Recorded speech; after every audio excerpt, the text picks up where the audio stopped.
Welcome.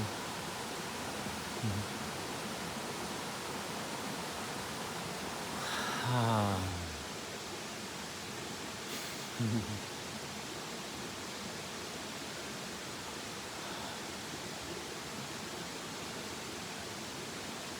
So welcome to yourself. I guess when you're watching the screen, just as when I watch the screen, there's an automatic sense that there is an other away from us. We are the subject and the screen is the object. But even though that appears to be the case, I want to allow you to welcome yourself, you know? So when I say welcome, it's welcome to our shared being.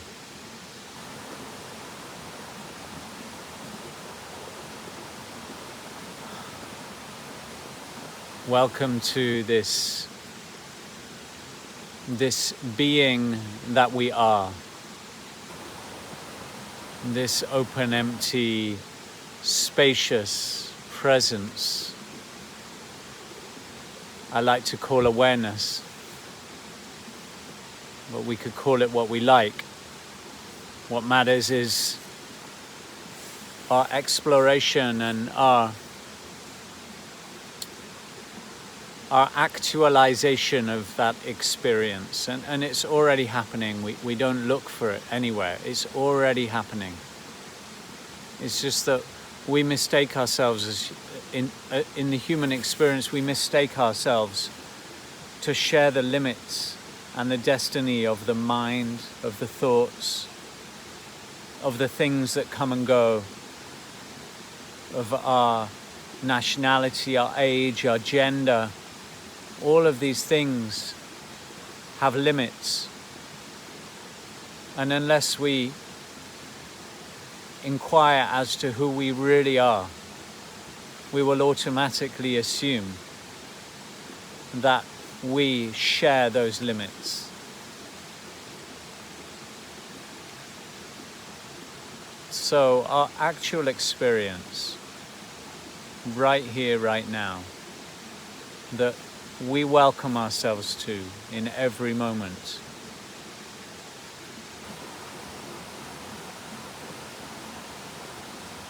It holds the space, if you like, for the thoughts that come and go. My teacher Rupert says, like, everything has to appear on something. Your emails appear on a screen. The leaves appear on the earth. What do our thoughts appear in? What does our heartbeat appear in?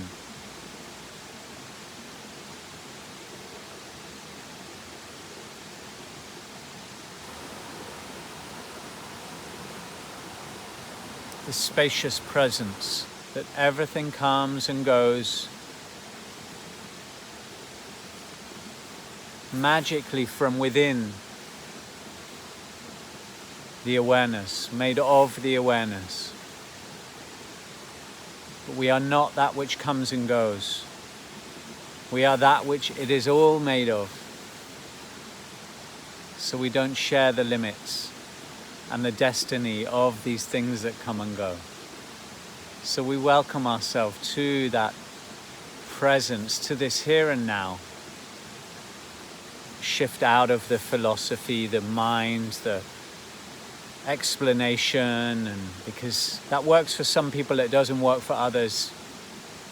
It works for me, that's why I share it.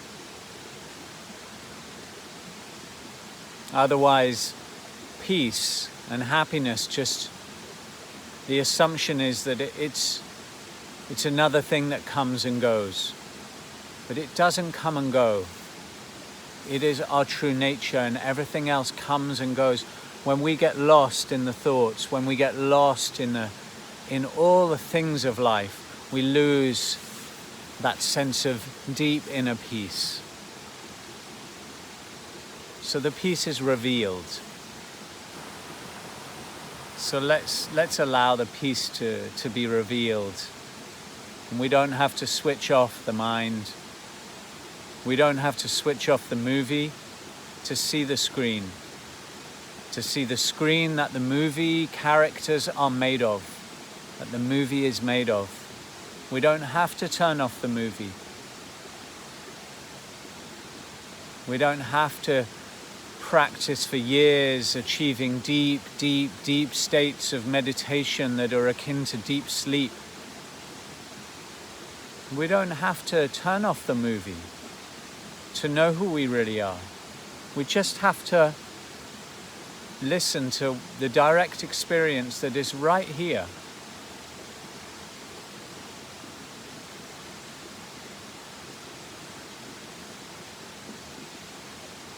We don't listen to the thoughts.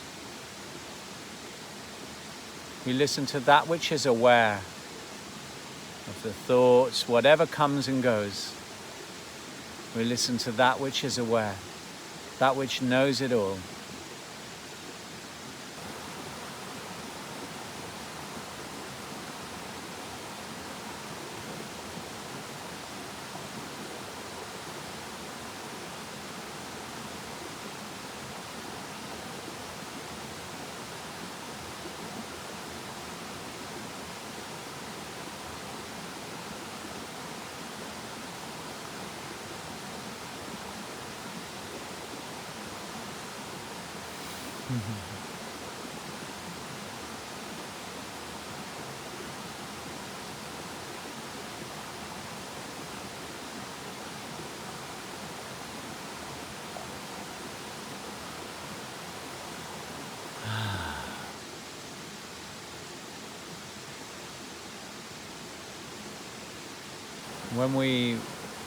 When we just blindly assume that we share the limits of the body and the mind,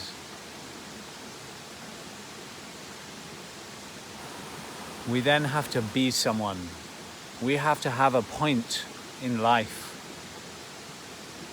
We have to somehow make meaning. But so many of us struggle with making meaning out of life.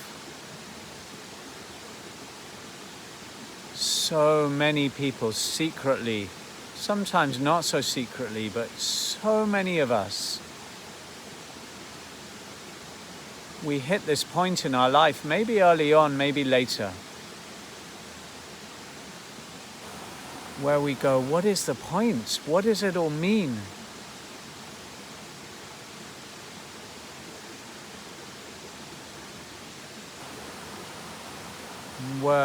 We're teetering.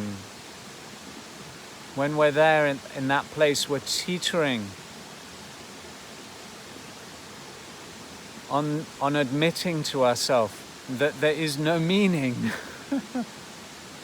We're teetering on the realization that only a person, a separate entity with a separate limited awareness that we have never found,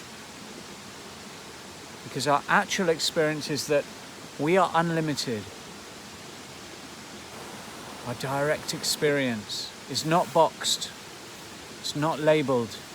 The labels come and go within that, but our actual experience is open, empty and wide, infinite, outside of time and space.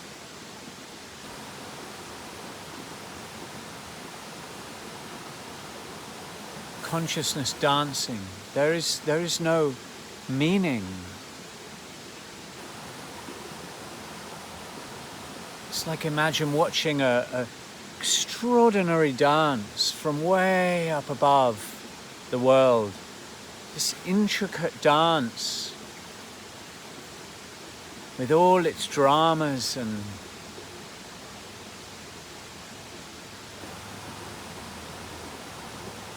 it's just a dance. Any meaning that could be attributed to it comes and goes out of that dance. And any meaning that would be attributed to life, to the whole dance of life, of consciousness. Any meaning would be subject to conditions that change. So someone else comes along with a different meaning, and they think their meaning is right, and another person says their meaning is right. And before you know it, we have religions at war with each other. So really it's the remedy, seeing who we really are, this shared, this infinite dance that this body and this mind is just a part of. The body and the mind that is birthed and separates from the mother, from the things, and creates a separate identity. This is the dance. This is the crazy dance of consciousness. But rather than finding meaning through the things that come and go, when we start to question things or we lose faith, we go through hard times. Rather than finding meaning through the things and clinging on to some sense of meaning through anything, through drink, drugs, spirituality, whatever it is, rather than clinging on, we might ask ourselves who it is really. Can we find the one who is looking for meaning? Can we find them? Who am I really? Let's ask our experience. We are that which doesn't come and go. We are not an object. We are not a collection of objects that come and go, thoughts, feelings, sensations, because we don't experience ourselves disappearing when a thought disappears, when a feeling changes, disappears.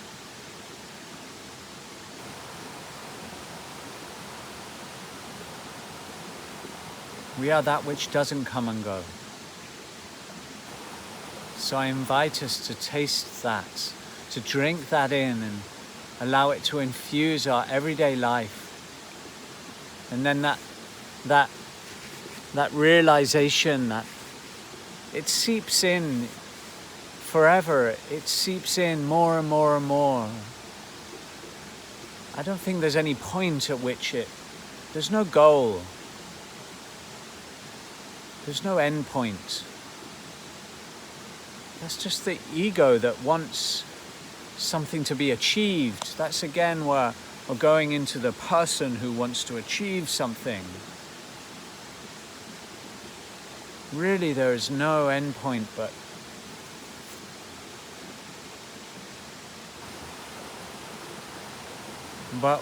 we really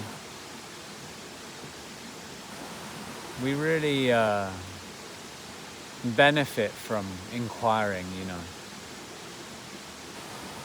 If we just wait and hope, then we don't develop through the separation, through the very natural ego, the healthy ego, through out the other side, through beyond, to realize that, we are everything. It's a very natural process, but I'm sure many cultures have held that process. In our culture, we stop short. We say, I am not this, I am not that. But we don't say, I am not the thoughts, I am not the feelings, so what am I? Generally, we don't explore this, and we need to bring this back in, and we start with our very own selves. It brings us peace, the peace we're looking for.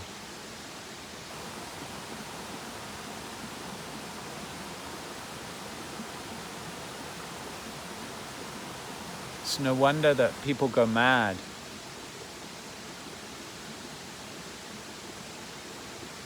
Following all these trains of ideas and thoughts, and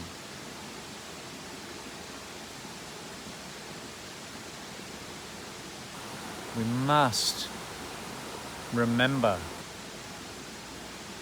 who we really are.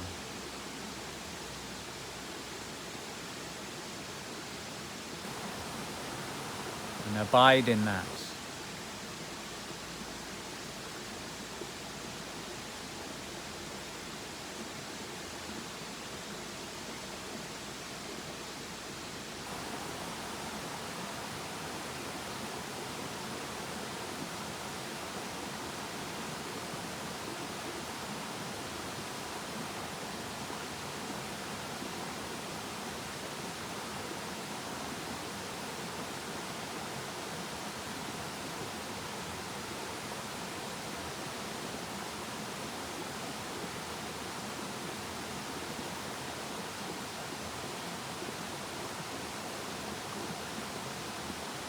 There is no meaning.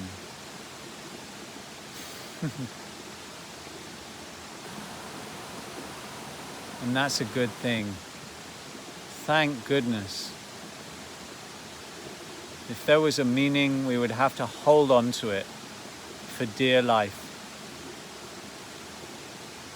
It's so beautiful that there is no meaning.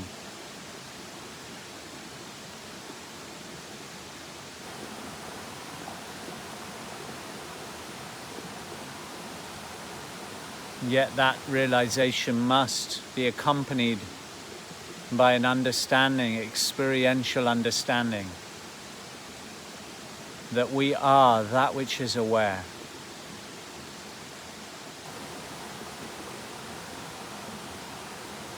Otherwise, the mind will go crazy with the message like there is no meaning. The mind doesn't like that, not one bit. But we can let the mind do what it does. We can let the mind go crazy. We are not the mind. We are not the movie characters.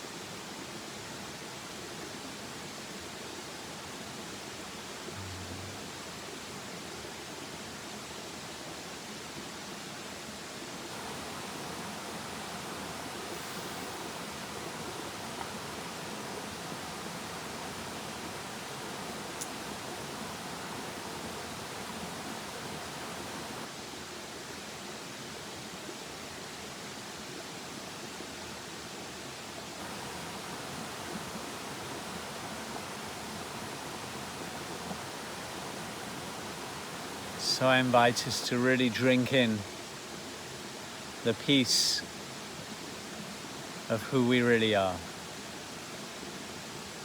Really drink it up. Let's make up for lost time. All those years of forgetting.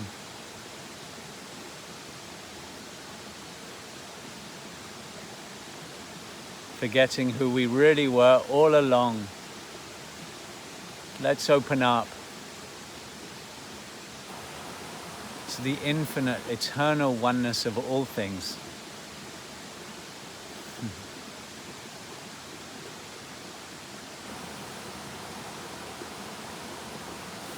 Thank you.